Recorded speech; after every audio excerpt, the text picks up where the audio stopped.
there doesn't seem to be a lot of women in the finance sector. Do you think there's more room for female founders? Yeah, definitely. I think there are like a lot of fundamental issues why there are not as many women as there should be. But I, especially in the growth and marketing phase, I see a slightly better gender diversity than other parts of the business.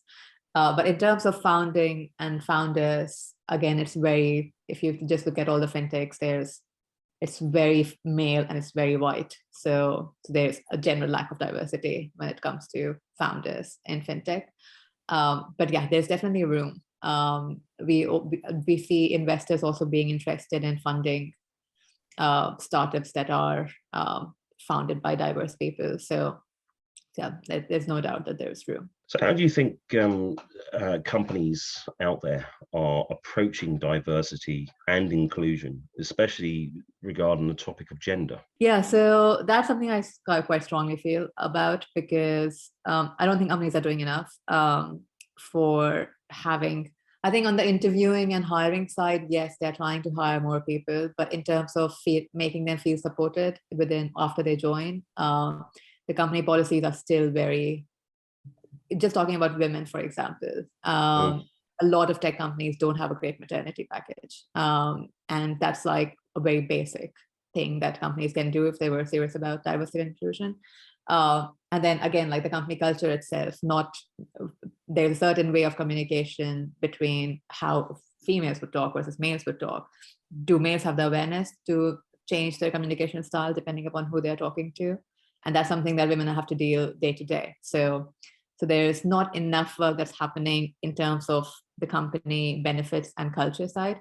There's a lot more happening on the hiring and recruiting side. So the other part needs to catch up. Yes, indeed. I think first of all, companies need to empower their current employees at a grassroots level. Especially at the back of the pandemic, so many women have to quit their jobs because of childcare.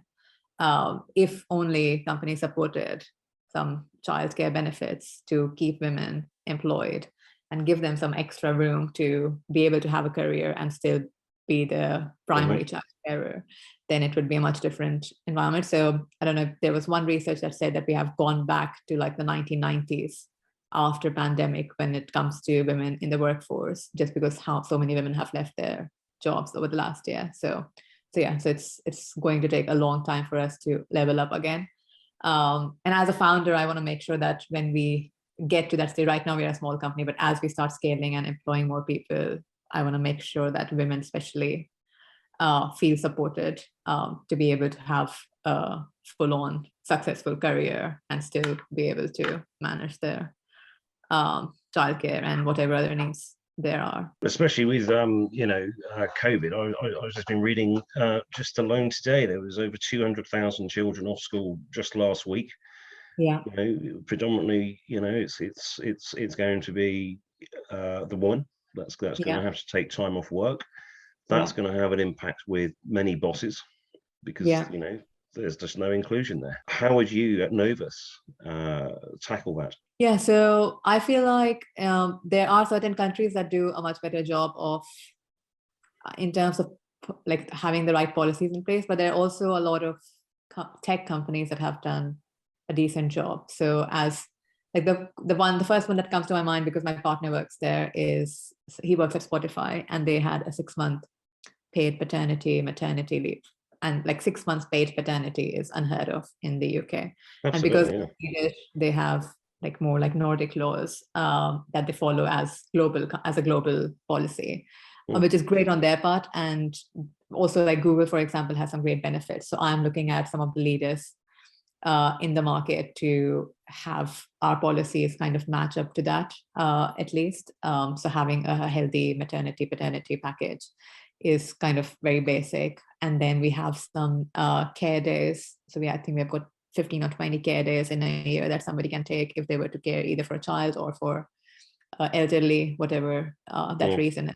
And obviously we've got holiday sick leave, but we're trying to give more extra days so people feel like they can manage their personal life without having to feel judged or underperforming at work.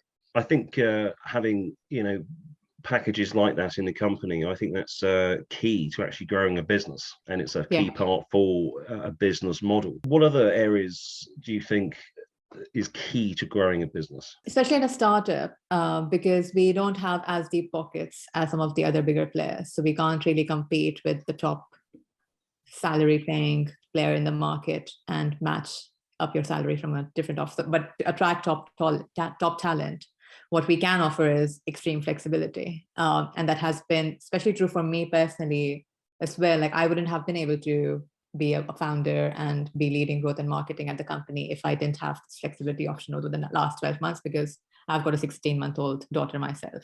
So being able to manage her schedule and work and get a business up and running was quite challenging if I remove the whole flexibility aspect. So that's going to be key. Like you choose your hours, on what days, which hours work best for you. Just make sure you're over communicating with your teammates. As long as the work is getting done, we don't care which days you're working, which days you're not working. We are very focused on results driven.